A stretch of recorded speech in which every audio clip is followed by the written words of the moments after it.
Realtors, if there was a handbook with everything you need to know in 2024, going in 2025 about actually improving your lead quality, this will be it. One of those videos you can return time and time again to refresh your mind about the real truth behind lead quality. So if you're in to like get a secret tactic, the secret platform, the new thing, that's not going to be it. I'm going to give you the real principles behind my business and what I do for my clients that actually work to improve the lead quality. So let's get started right now. So 3 ways to improve your lead quality, 3 principles plus 1. The first one is speed. So how long, meaning speed, I'm not talking about like speed to lead, everybody knows that nowadays. I'm talking about how long does it take for your leads to enter in your pipeline. And if the answer is like 20 seconds, you already found a big problem, right? Because some people might say, oh, but like you get cheap leads anyway, and then you can call 300 people a day. But the problem is that once you get like so many cheap leads, it's really tough to actually filter out the bad crap from the good stuff. And so what you want to do is add as much friction as you can within your budget. Of course, if you're spending $5 a day, you cannot add any friction, and you shouldn't even advertise. But if you're spending, let's say, $20, $30, $40 a day, you can add a degree of friction to where you find that sweet spot between volume and friction, and then you don't get like fake phone numbers, fake emails, and you actually get real addresses, right? And so when it comes to the questions, you should ask at least like 2 questions in your forms, whatever, before allowing your leads to come in. I see some people just say name, number, address, and we'll send you a evaluation. But the problem is that like anybody could fill that out, right? But if you start asking, hey, how many beds, how many baths, right? Like, are you actually the homeowner? When exactly looking to sell? If you meet like a fan whacker or somebody who's not actually intentional, they'll just go away, because unless they're like, neurotic and they want to waste 10 minutes of the day, they don't want to do that, right? And so the key is how many obstacles are you putting in front of your potential leads? And the more, the better, unless it becomes too much to where you're getting 1 lead a week. And at that point, that means your budget does not support the level of friction. You just need to lower your friction. So the key here, the first principle is just play with this level of volume and friction.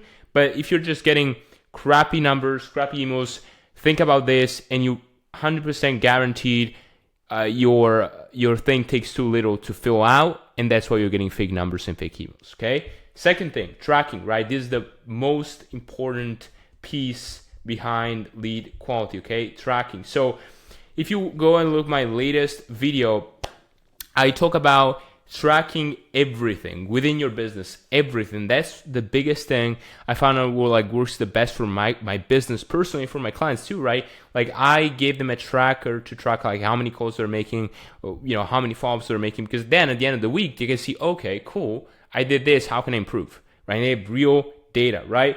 So track everything. If you don't know what to track, go back to my latest video, the last video I posted.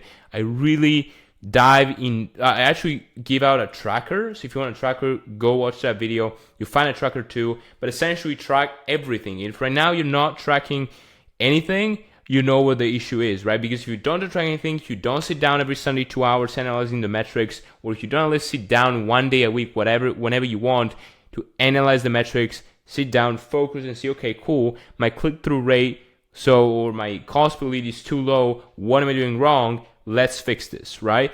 And so that's what I found for my clients works the best, because then every Sunday I sit down, and for every single client, I'm able to make high-level decisions. And so right now you're running your ads alone yourself, or if you're doing your marketing, or if you have a marketing team, you should still be able to track data, right? And then understand, okay, what can I do to improve this piece of data, right? And then also what gets tracked gets improved. Alex Hormozy, if you don't know who he is, Google him up. Over like $100 million leads, $100 million offer, I guess $100 million net worth plus, right?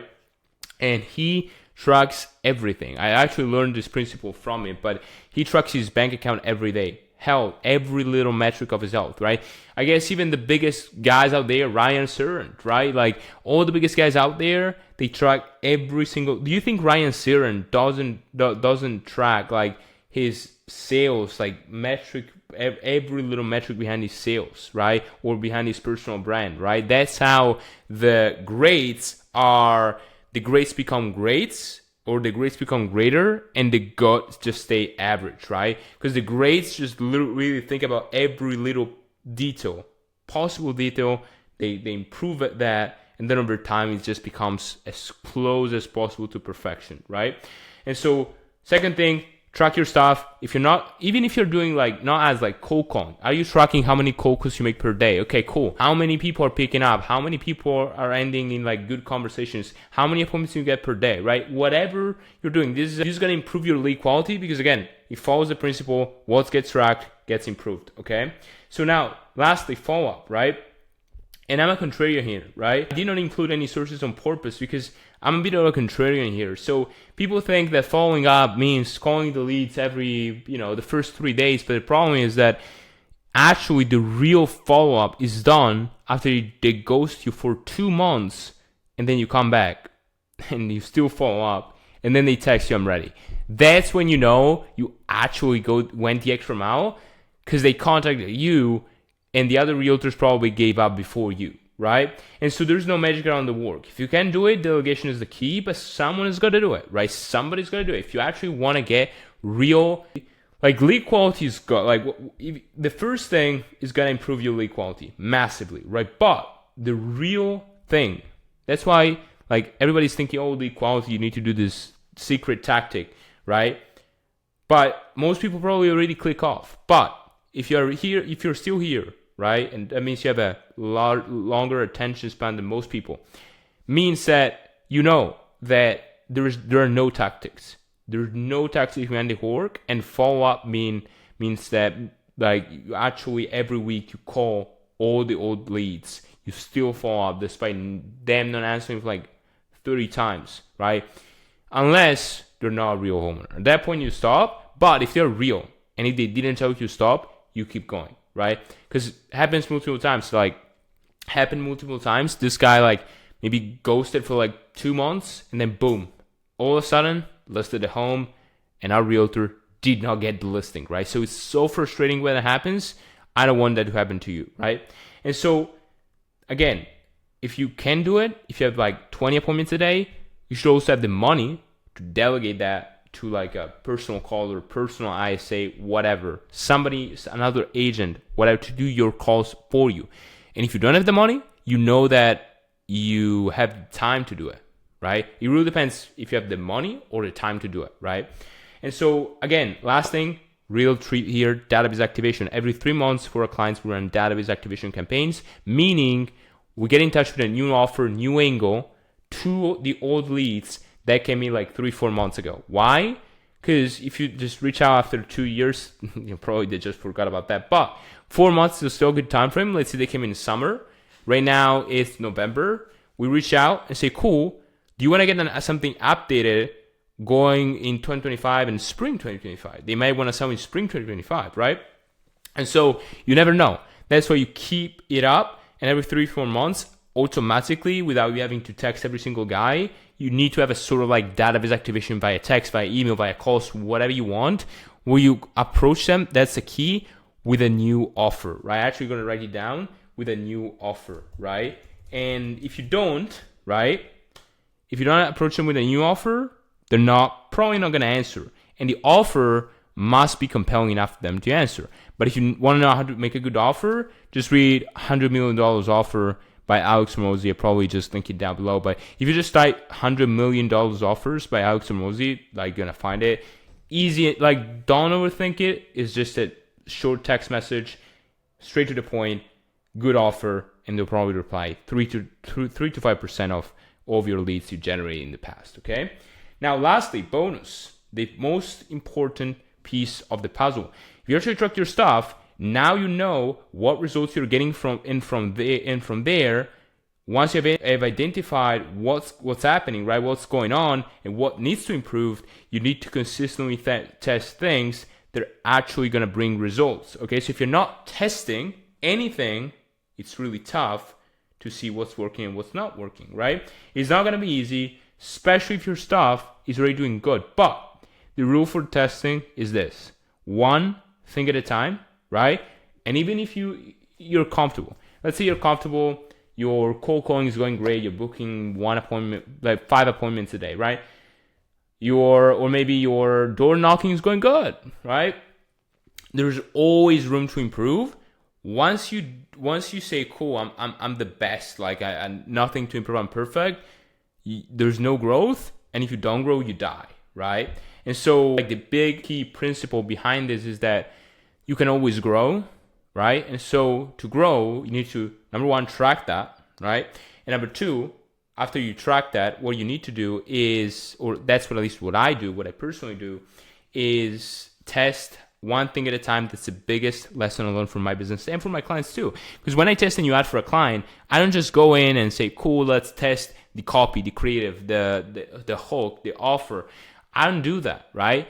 If I do an ad for like to attract sellers, I don't like recreate the whole thing every time. I might test a little thing in the opt-in page that might increase the conversion rate by 2%. But that 2% is going to bring in like one more lead per day, right? Random metrics. But still, like I'm not going to change the whole thing every time. One thing at a time. I track that after a week, 7 to 14 days. That's the key. I don't just wait one day and then change it. And then I look at the feedback and I act in accordance, okay? And if you're not growing, you're dying. And so that John Rockefeller said, like, don't be afraid to give up the good for the greater. That goes back to what I said earlier. If you're not testing, you're dying because you're comfortable. And when you're comfortable, it means you're not growing. And if you're growing, you're dying. So always go back to that. And if you like this, quick recap. What can I do to add friction to my process? How can I find the sweet spot between friction and volume? I want to ask this question. So number one, how can I have friction? How can I find the sweet spot? Number two, what can I track? What am I tracking right now? Business, health, whatever. If you're a real estate agent right now, you have tons of things to track. Like really, if you actually think about it, and if you track them, they will automatically improve, right? Because like look at them. If you see 0 calls made yesterday, you say, oh, that is terrible. I want to change that. And tomorrow you change it, right?